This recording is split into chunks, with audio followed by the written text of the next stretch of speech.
Okay, we shall start off with the class. Huh?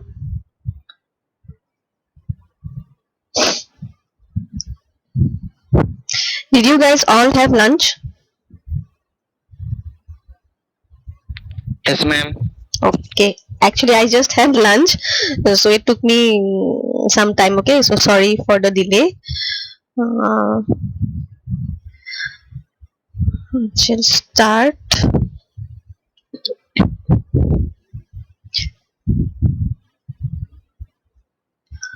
Aman, you have not had your lunch till now? Just take your lunch plate with you. Okay, you just have to listen to my lecture, right? So just take your plate and just attend the meeting. Okay, for me too, I don't have any other option. I had to eat. Okay, I'll start off.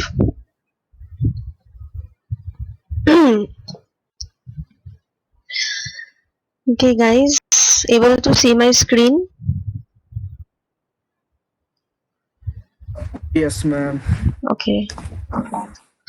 Okay. Oh, sorry. So we shall start. Okay, so yesterday we discussed on image compression and its models, right? So we discussed two types of compression models. That is, one is error-free compression, that is lossless compression, and lossy compression. Yes. So yesterday we discussed on lossless compression, and we still have to discuss it today. Okay. So lossless compression we already know now, that is it involves no loss of information. So if data has been losslessly compressed, then original data can be recovered exactly from the compressed data. So this is a very interesting property of lossless compression. And lossless compression, it is generally used for applications that cannot tolerate any difference between original and the reconstructed data. And example I gave on text compression, that is text compression is a very important area for lossless compression, because suppose, say for example, in bank records, or say in medical records. So suppose you consider this sentence, that is, in bank records, suppose, do not send money and do now send money. So these two sentences, these are totally opposite, right?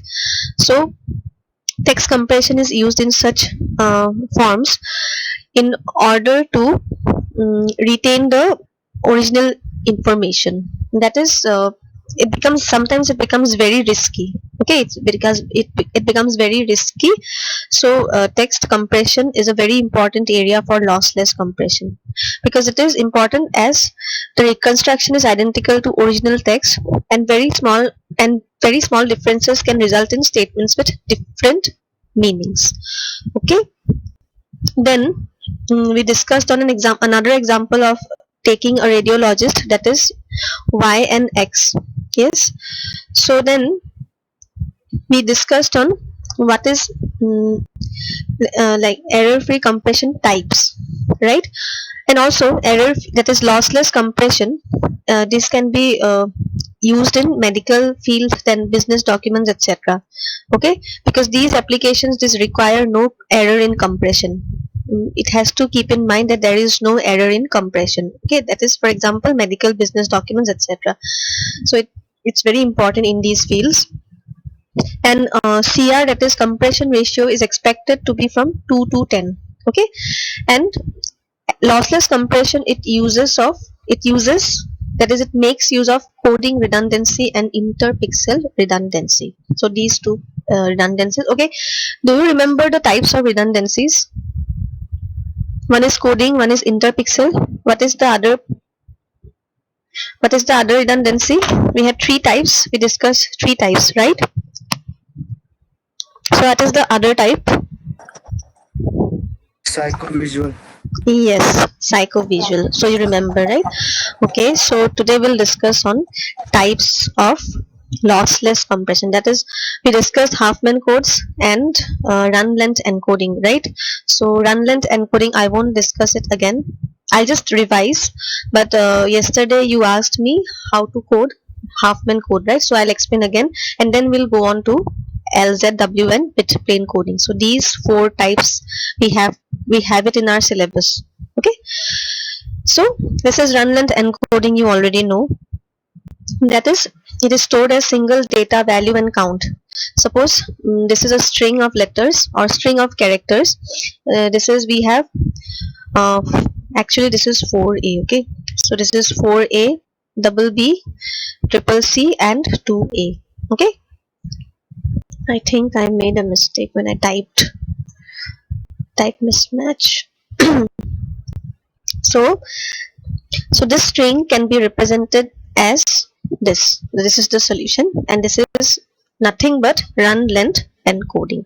So this is an example. Again, we discussed this example. So this is nothing but, these are 12 W's, 1B, 12W, 3B, 24W, 1B, and 14W. Okay, so then this is run length encoding. We discussed, that is, it is a very simple form of lossless data compression which runs on sequences having same value occurring many consecutive times, and it encodes the sequence to store only a single value and its count. Okay, and this is the example. So then the idea is to run a linear scan on the string, and for each distinct character we append the character and its consecutive occurrence in the output string.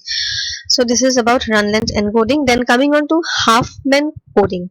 So Huffman coding is a very popular technique in lossless compression.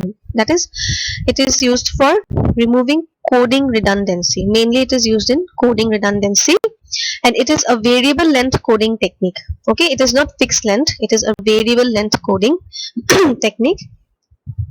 Then it uses optimal code, that is, it minimizes the number of code symbols per source symbol.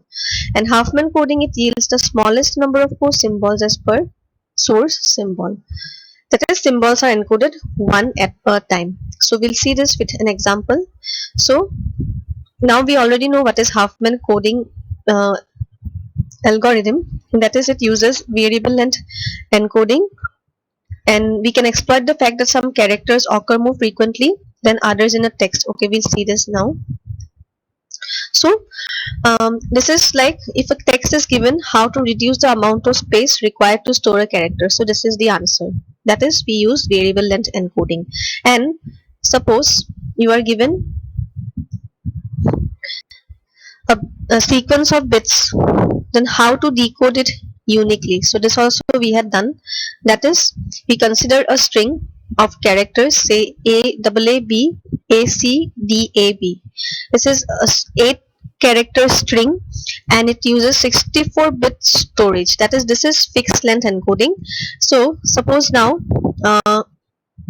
you are given a frequency of the characters as well. Say for A, the frequency is nothing but the weight of the character. Okay, so suppose frequency for A is 4, for B it's given 2, and for C and D it's given 1 and 1 respectively. So if you try to represent this string using lesser number of bits by using the fact that A occurs more frequently than B, suppose, because you see this code, frequency of A, that is, weight of A is more than B, and weight of B is more than C and D, and C and D, these are equal weights.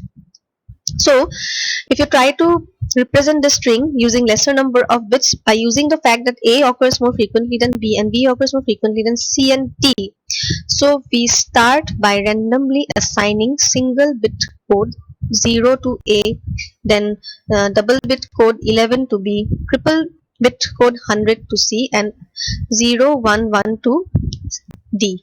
Okay, so this string whichever has been given, the input string will be encoded to this, that is, using these above codes, and this distinction is given here.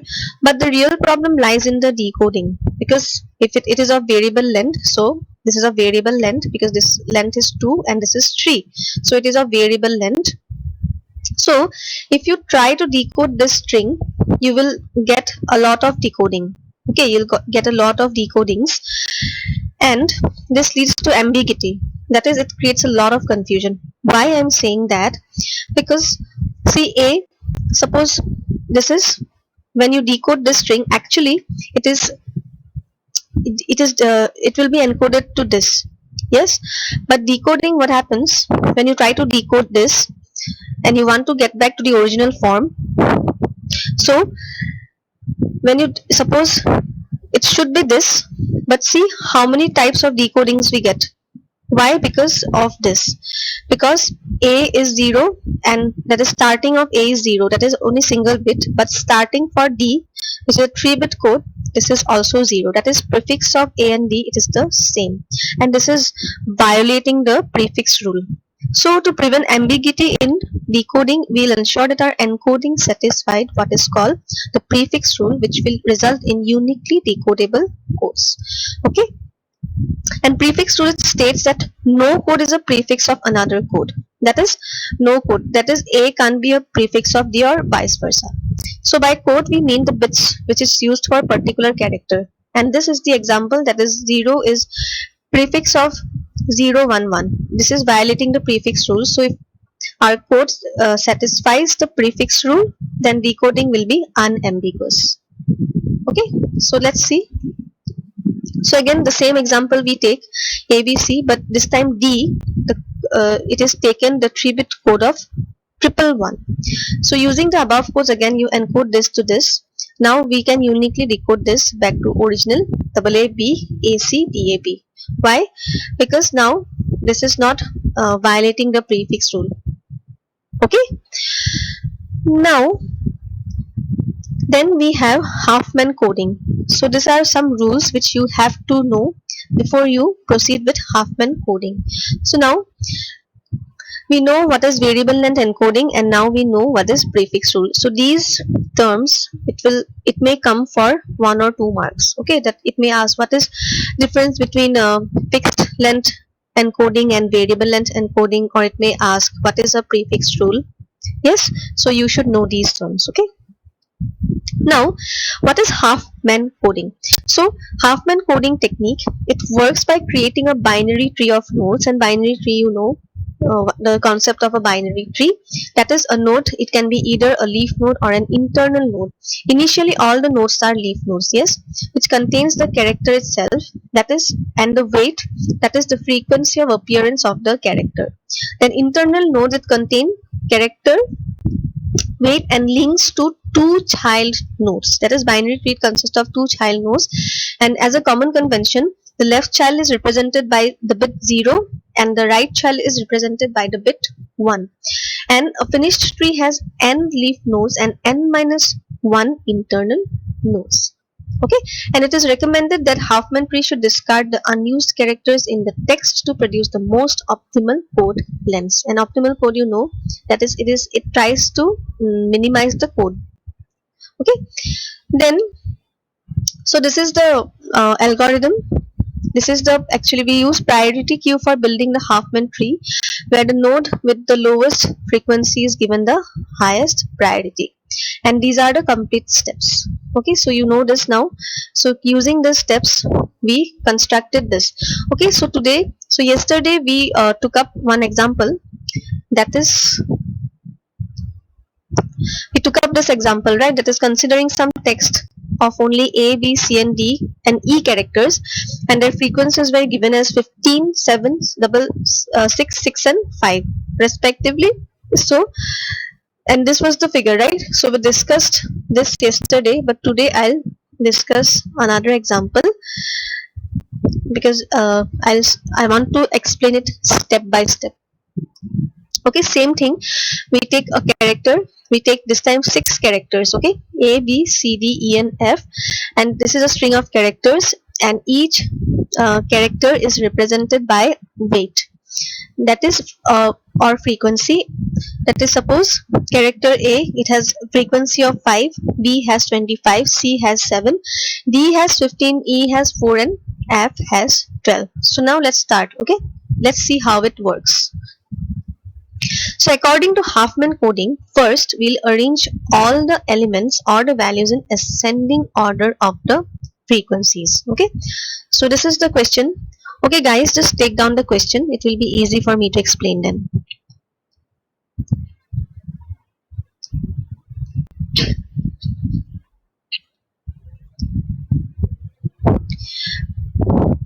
When you finish taking it down, just tell me, okay?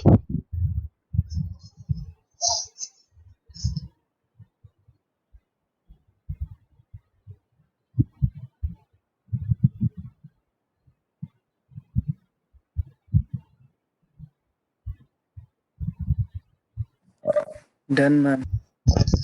Okay,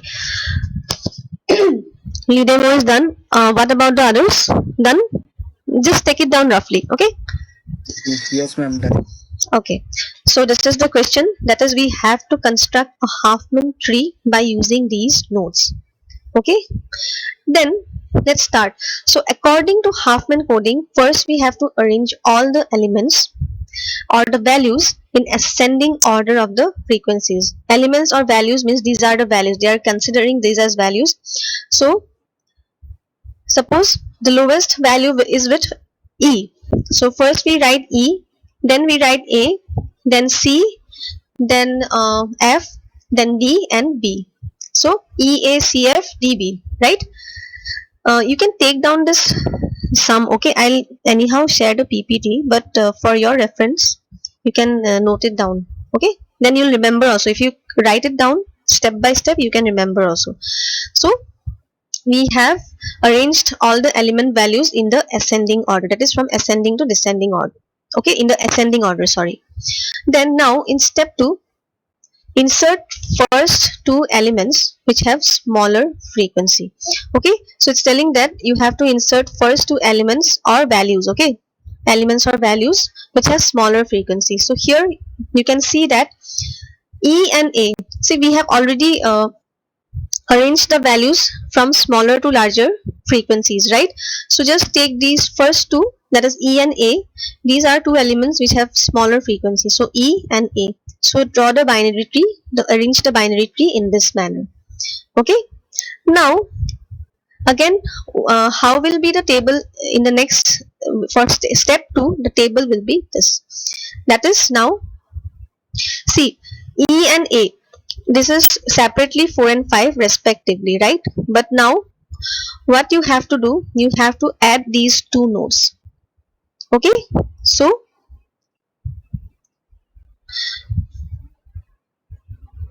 one sec, yes, create a new internal node with these two nodes that see I have yesterday I explained this algorithm, so I'm not explaining it again. Okay, so if you want I can explain it, but actually if you see this example, you can recall the steps in the algorithm. Okay, so we have to, so when we explain with an example, it becomes more easy to understand the algorithm, right? So I'm doing it the same way. So then we have to, so we take the two elements which are having smaller frequency, then we have to add up these nodes. So E and A, so add up these two nodes, so 4 plus 5 is 9. Now you see 9, it is greater than C, so C is 7, but separately E and A, these were smaller than C, but now C has become, since E and A after adding it has become 9, so C comes to the first place and EA goes to the second place.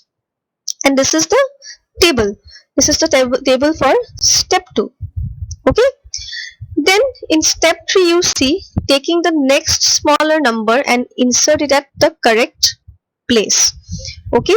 So now what it is doing, it is taking C and 7 plus 9, since it is adding it up, so this is 16. Okay, and also remember that the left child node is smaller than the right child node. Okay, so it is arranging, see, taking the next smaller number and arrange it in a correct place. So see, we have taken it here, so 7 plus 9 is 16, so we have arranged this and this is the same. Okay, so you'll understand it in the next step. So now the table, it becomes as 7 plus 9 16, right? So this is C, E and A. So CEA becomes 16. So what happens is F, which was 12, which was greater than these, now it has become smaller than the addition of EAC. So CEA becomes 16 and F and D, it comes to the first and second place respectively. Okay, so then, and B remains in the same position. So then next step is this, that is F and D. So taking the next two smaller frequency values, right? So F and D, arrange it in this way. So F and D is 12 and 15. So remember, left child node is lesser than the right child node. So F and D, so 12 and 15, and when you add it up, it becomes 27 and 27. So now we are constructing a subtree of F and D. Okay, so we'll see how it connects. So next elements are F and D, and we construct another subtree for F and D, and this is the table. That is, value is CEA. Now CEA comes to the first position because its value becomes lesser than F and D together. So 16, 25 and 27. Okay, so this is the subtree for F and D. And step 5, you see, taking the next value having smaller frequency, then add it with CEA and insert it at the correct place. Now what we see here is taking the next smaller frequency. So what is the next smaller frequency? This is CEA, right? So insert CEA again. So insert CEA with this. So with this you insert CEA, and then we have, so this is already a subtree is there. So now you add up 16 and 25. So 16 that is CEA and B is 25. So what happens, we get is a value of 41. So see, you are arranging it in 16 and 25, and this is CEA. Okay, and this is the table. So don't get confused, okay? Just don't get confused. That's why I'm asking you to write it step by step. Then you will able to understand it quickly. So now this is the table. This is FD. This is FD is 27, and CEA and B. This is total rounds off to 41. So FD becomes smaller than 41. So now the last step is this. So we have only two values, and hence we can combine by adding them. So see how it is combined. 27 and 41, they are combining it this, and then we get it as 68. So this becomes the root node, then the rest follows. So this is the Huffman tree. Okay, that is FDCEAB. This is the final value of 68, and Huffman tree, that is we know that it is represented by zeros and ones, right? Where did it go? One sec, huh?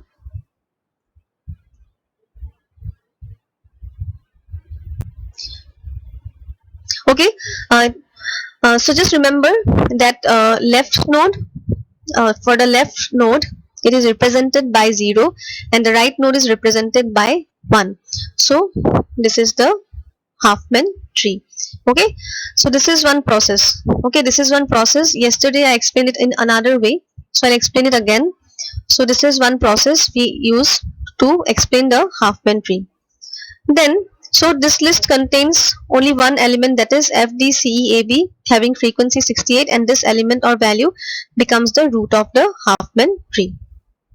Okay, so guys, did you get this? The construction of Huffman tree using Huffman algorithm. Did you get this? Yes? Okay. Ma'am, I'm confused from step 4. Confused from step 4. Okay, Yes, let's ma'am. see. So step 4. So where were we? So step 4. Okay. In step 3, what did we do? Okay, let's start. Step 1, we inserted two elements, E and A, with 4 and 5, right? And total becomes 9. Okay, so EA, it becomes 9, and C moves to the first place, EA in the second place. In third step, again we arranged it accordingly. That is 4 plus 5, this is 9 already, this is EA, and now C, this is 7. Okay, this is CEA, and total rounds of to 16. In fourth step, we constructed a subtree for f and d. Okay, this is a subtree for f and d. Why I have taken a subtree? Because 27 is larger than 16, right? So we constructed a subtree, we took a subtree separately. So then we can combine it in the next step. Okay, lastly we combine this. Okay, so suppose f and d, this is 12 and okay, now I am also getting confused. Okay, f and d, these are with smaller frequencies now. So construct it with the smaller frequencies, that is f and d. Subtree, that is f and t, you're taking and totaling it to 27, right? So keep it as like this and arrange the table as this, that is CEA with the value 16, B as 25 and FD, this is 27. So the idea is you have to construct a binary tree in such a way that the left node is smaller than the, that is value of the left node is smaller than the right node.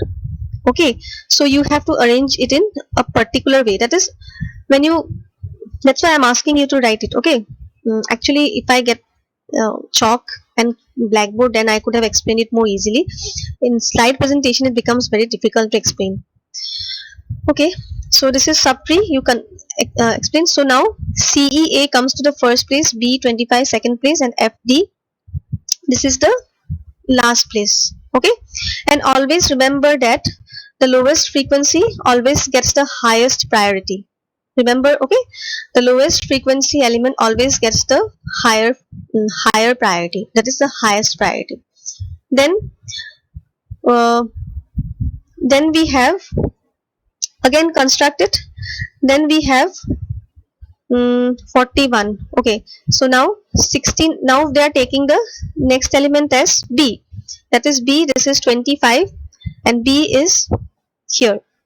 So see, you have to check it in such a way, see, that the left node, that is left node should be lesser than the right node, right? So you have to keep on checking where you have to place it correctly. So now 25, so 41 is greater than 25, so place it here. Okay, so this node has been placed it here. And finally this is CEAB, this is CEAB and FD, this is FD, and finally when you add this up together, now join it, so finally this is 68. Okay, even I got confused in this step. So could you understand it somehow now? I'll explain it again. Yes, ma'am. I Okay. understand. Okay, I'll explain it again. I'll take another example. Just wait. Let's see how much time is left. Okay. So, okay, yesterday we considered a text A, B, C, D, E with frequencies 15, 7, 6, 6 and 5. See, if you don't understand in any step, just tell me, okay? Even I am getting it confused. Why? Because previously we used chalk and blackboard, right? So in with chalk and blackboard, that is a very different technique to explain. Now in slide presentation, it's getting very difficult to explain some points. So these algorithms and sums, it gets very difficult. So still, even I get confused at steps. But if you don't understand any step, just poke me, okay? Then, okay, so yesterday we used this example, that is string of characters A, B, C, D, E, right? And these are frequencies with 15, 7, 6, 6 and 5. Okay, so this example, it is doing it directly. Okay, it is not say like in previous example we have arranged the elements in ascending order, right? But here it is not arranging it ascending order, it is directly taking it step by step using directly the algorithm. Okay, so previous example I used it in step by step. Okay, so this is directly they are using. So 6 plus 5 is 11. So if you understand the previous sum, you can directly place this. Okay, just try this once. Can you try this? Can you try this sum once? Don't use this formula. Okay, this is another step. Yesterday I explained. This is a bit complicated. Just use the previous example. Actually, if you remember what is a binary tree, how to calculate the binary tree and all, you can easily place this Okay, so taking this example, just do this once. Don't solve it in this way, okay? Just use the previous solution.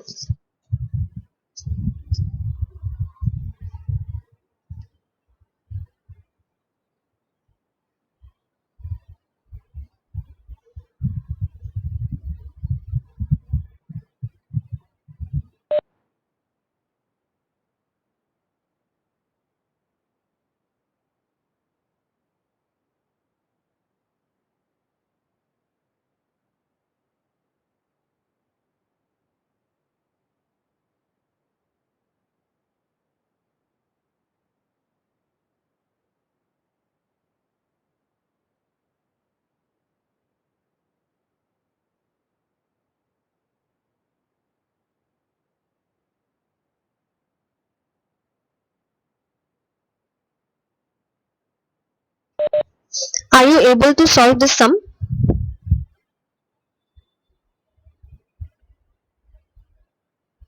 Hmm? Just do it. Ma'am, trying. Hmm? Trying. Yes, try. Just do it step by step, okay? Arrange it in ascending to descending order.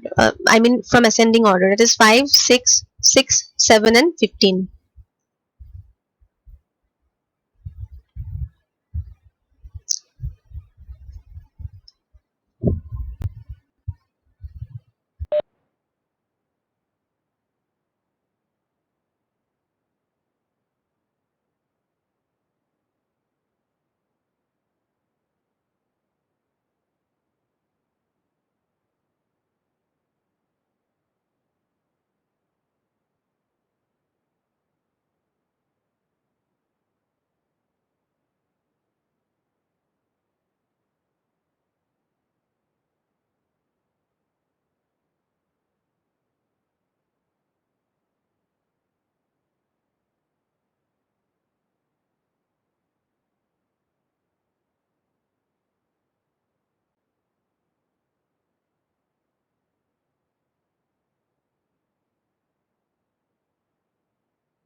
Ma'am, done.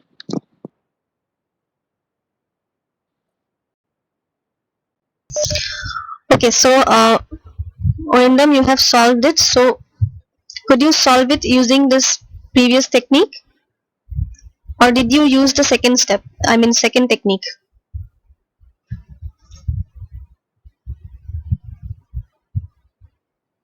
Previous. Okay. Okay, done. Everyone done with this solution? I mean with this problem?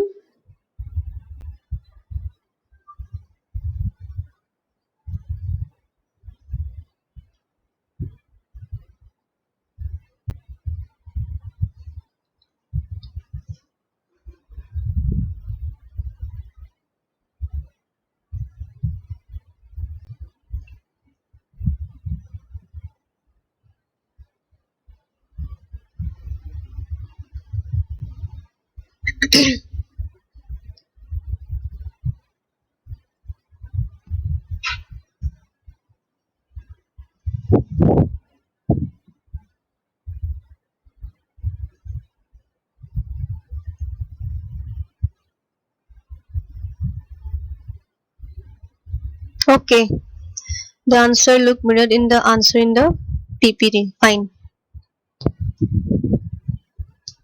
So this is the ulta of the previous solution. Okay, so if you are able to do it in the taking the previous technique, then this technique becomes easy. Okay, yesterday I took up this technique. Hey, I explained it in an ulta way. So okay, if you are done with this, then it's fine. Okay, so finally, did you get the Halfman tree as this?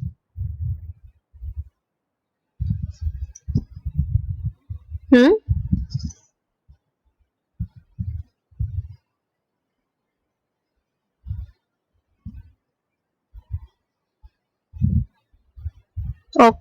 Okay, so if one of you're able to solve this, ma'am, I could not do it. Where did you get stuck, Zahid?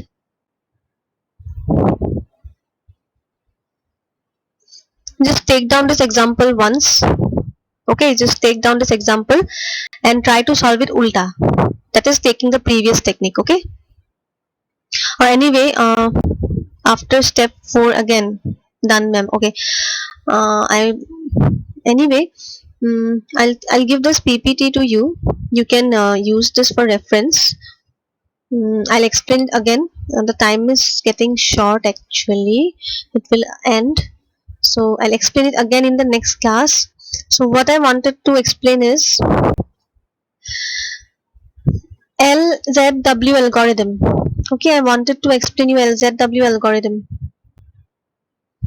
Okay, should we take this up in the next class then? I mean tomorrow. Or should I explain it today? Today actually we're running short of time. Ma'am, tomorrow. Tomorrow? Okay, fine then. Tomorrow I'll explain. How many of you? Okay, all of you were present. Okay, I'll share this PPT. Yes, ma'am.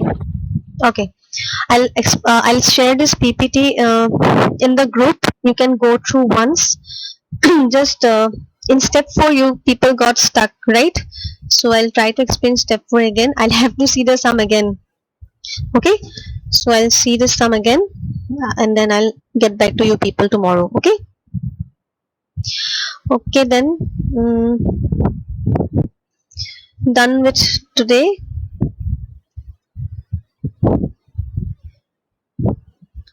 Okay, so you can leave the session now. Okay, thank you.